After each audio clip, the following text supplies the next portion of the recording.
পাওনের লাইগা ছটফট কইরা কোনো লাভ নাই। দেখবা তুমি যারে পাওনের লাইগা ছটফট করতেছ, সে তোমার তার অর্ধেক চাওনের মধ্যেও রাখে নাই।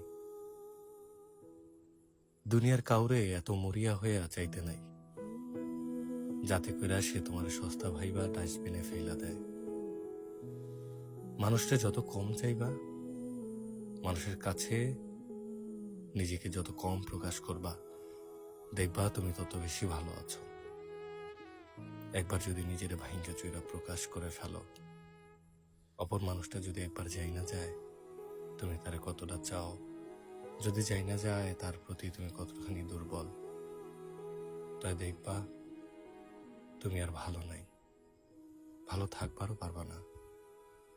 কঠিন হইলেও এইটাই সত্য, ভালোবাসা যত কম প্রকাশ করা যায় ততই স্বচ্ছ, সুন্দর, মায়াময়।